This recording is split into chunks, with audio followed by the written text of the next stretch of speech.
Josh Boone, and this is Philosophers Got Talent. Next up, we have two renowned philosophers traveling all the way from the past. It's been a long journey, like literally years. So please give it up for Rene, Descartes, and John Locke.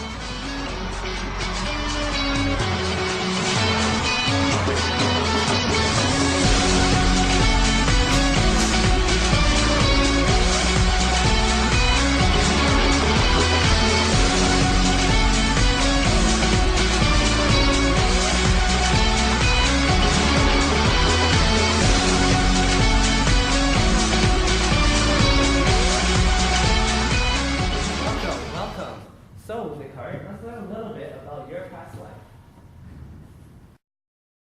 Rene Descartes was born in France, May of 1596. His main interests lie with metaphysics, epistemology, and mathematics. This Western philosopher is Roman Catholic and has been dubbed the father of modern philosophy. I was told that when I was just one, my mother had passed away. It was difficult growing up with just a father. You see, he was a member of parliament and never had much time for me. He was the one that wanted me to go and study law so that I could become a lawyer. Descartes graduated from Collège Royal Henri Legrand in 1616, shortly after moving on to the University of Poitiers, where he obtained his license and baccalaureate in law, although his real intent was in linking math and physics. I decided to go to Holland to study physics and math. While there, I moved around a lot. In fact, it was about 14 places in 20 years, I believe. But it kept me on my toes, and henceforth my best work happened in these 20 years. Indeed they did, which brings us to now. So the craziest thing happened to me the other day. Here I was shaving off all my hair because I had grown sick of it. When all of a sudden, this Josh Boone comes to me, and he says, "Hey, would you like to come to my show?" And I think, I'm a philosopher. I've got talent. Why not? So it's a blur as to how I got here exactly, but all I know is that I'm here now, and I am ready to philosophize. Well, enough about you. I mean, really, there are other people in this room. On to Locke. On the 29th of August in 1632, located in the village of Rington, England, John Locke was born. Although he is primarily known for his philosophical ideas, Locke was also a great physician. He has been regarded as one of the most influential Enlightenment thinkers, as well as the father of classical liberalism. My father and I share the same name, John. He was the country lawyer and also served as a captain in the English Civil War. It was actually because of his position and connections that landed me somewhat of this prestigious education as of God. Now, when I enrolled in Westminster, the school in London, I received a title, the King's Scholar. Now, that was only a title set out to a select few. Of course, this helped me pave the way to Christ Church, which is probably Oxford's most esteemed schools. Now, as I excelled in college and private tutoring university, I found that all the material was, well, quite the same. Now, don't get me wrong, Aristotle was definitely the most influential philosophers of the ancient Greek period, but I would more likely rather read the ponderings and writings of Rene Descartes. Now that they're all settled, let's bring up the first question. How does one come about knowledge? Some might call me a rationalist, and others may oppose it. But all I know is that knowledge can be obtained through reason and none else. See, if we rely on our experiences, our senses involuntarily take in this information. And this is not reliable, because as we all know, these can be deceived. Take this pencil. I can tell you that this pencil is made of rubber. And so, through your vision, you would now think that this is rubber. But only through reason can you deduct that it is hard as any pencil, and fragile too.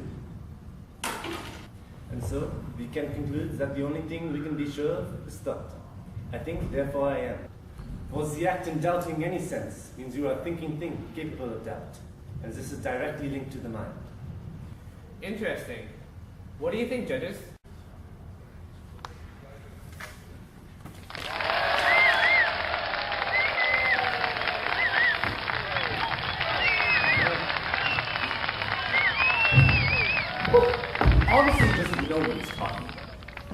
know something to be true just because they logically work it out in their head. One must experience something to know if that very thing were to be true. See, even your little pencil trick is flawed. We all know how a pencil feels and operates in our hand because we've held one multiple times. It is because of this we know that the pencil is in fact not rubber. It is the accumulation of experiences that help us to conclude what knowledge truly is. What do you think, judges?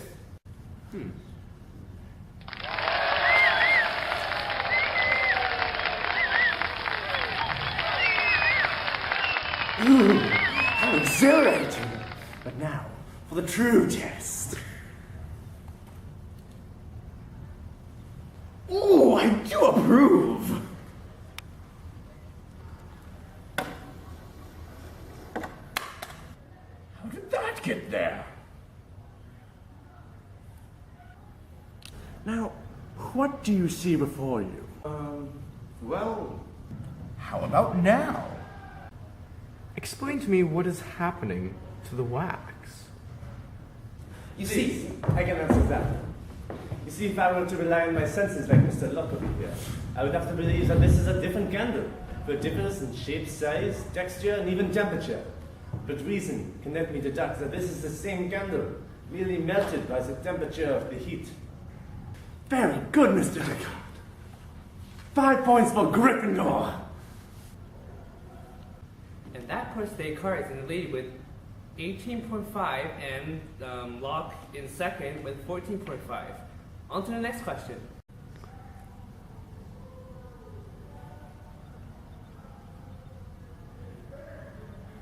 Since you guys are stuck on the concept of epistemology, We want you to pose it's possible to be born with any knowledge at all.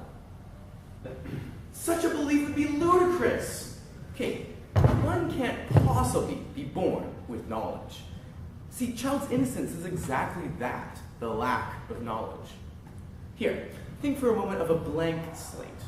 Now, our minds represent this, clear tablet. As we go through life, we take note of things that we have come to know through our senses.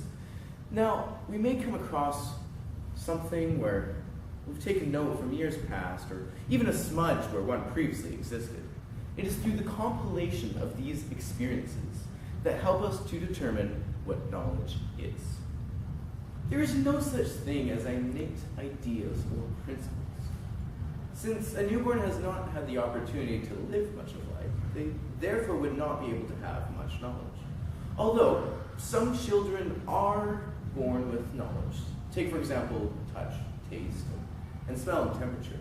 However, this was because it was brought to them through their senses in the womb, not because they magically had it with them before they were even born.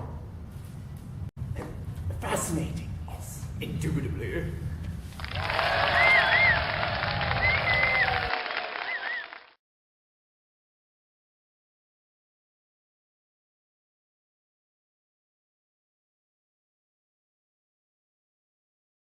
Interesting you say that, Josh, because coldness in itself is just an illusion.